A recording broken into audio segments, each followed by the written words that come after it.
I've been having these weird thoughts lately.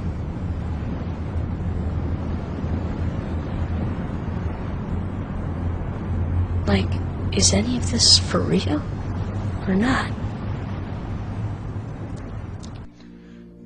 Could it all be a bad dream or a nightmare? Is it my imagination, or have we lost our minds? It's surreal. It's just not believable. What we need to do is begin to deal with the rest of the world as equals, and we don't do that. We spend more as a nation on defense than all the rest of the world put together. Who are we afraid of? Who are you afraid of? The Federal Reserve is now a government within a government. It is totally out of control. Why don't we just open up the Constitution and read it? We either have constitutional government or we don't.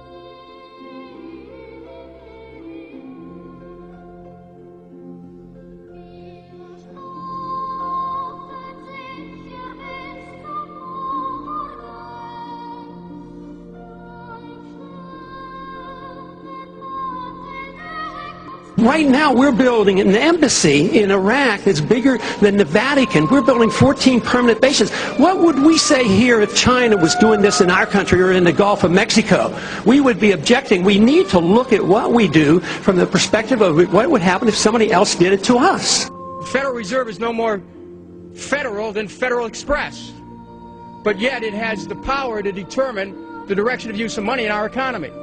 If you were president, would you work to phase out the IRS?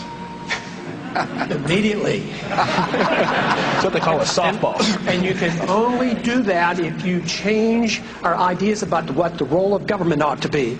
If you think the government has to take care of us from cradle to grave, and if you think our government should police the world and spend hundreds of billions of dollars on a foreign policy that we cannot manage, you can't get rid of the IRS. But if you want to lower taxes, and if you want the government to quit printing the money to come up with shortfall and cause all the inflation, you have to change policy.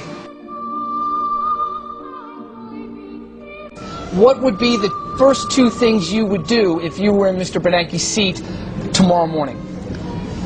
I would abolish the Federal Reserve and I would resign.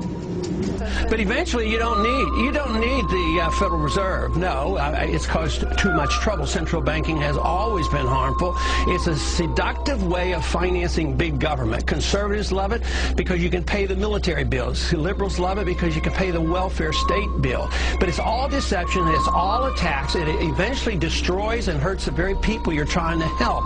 You try to help poor people by giving them stuff for free, but you end up giving them inflation. They're the first ones to lose their jobs. They're the ones who suffer the most from inflation. We have inflation today much more so than anybody admits, because that's why the cost of medicine is so high and the cost of education is so high. It's the devaluation of the dollar. So with all this good intentions of helping poor people, the very people who are doing this are actually making it much more harmful and hurting those they want to help. The issue of drugs is a public health issue. Addiction is a public health issue, not a criminal issue where we throw people in jail and criminalize them to no advancement to the people. Blacks make up 14% of those who use drugs, yet 36% of those arrested are blacks, and it ends up that 63% of those who finally end up in prison are blacks. This has to change. We don't have to have more courts and more prisons. We need to repeal the whole war on drugs. It isn't working. We have already spent over $400 billion since the early 70s, and it's a wasted money. Prohibition didn't work. Prohibition on drugs doesn't work. So we need to come to our senses, and absolutely, it's a disease. We don't treat alcoholics like this. This is a disease, and we should orient ourselves to this. That is one way you could have equal justice under the law. And the Federal Reserve was promised to stabilize the value of the dollar. How does it do that? I mean, well, it doesn't. This is the thing. How is it regulated? It's done the opposite. It has taken the value of the dollar and lost 95% of it. What you could buy for $1 in 1913 will cost you $20 today. We assume that inflation now, it's because it's become something that we've all known for our entire lifetimes under a fiat currency system as a given, and it's not. We don't have to have a system that's like this. In fact, our Constitution specifically gives Congress the power to create money and coin money out of gold and silver, have it backed by honest commodities, and therefore not subject to the whims of people that can now create money out of thin air. What if our foreign policy of the past century is deeply flawed and has not served our national security interests? What if we wake up one day and realize that the terrorist threat is a predictable consequence of our meddling in the affairs of others and has nothing to do with us being free and prosperous? What if propping up repressive regimes in the Middle East endangers both the United States and Israel? What if occupying countries like Iraq and Afghanistan and bombing Pakistan is directly related to the hatred directed toward us? What if someday it dawns on us that losing over 5,000 American military personnel in the Middle East since 9/11 is not a fair trade-off for the loss of nearly 3,000 American citizens, no matter how many Iraqi, Pakistani, and Afghan people are killed or displaced? What if we finally decide that torture, even if called enhanced interrogation technique, is self-destructive and produces no useful information, and that contracting it out to a third world nation is just as evil? What if it is finally realized that war and military spending is always destructive to the economy?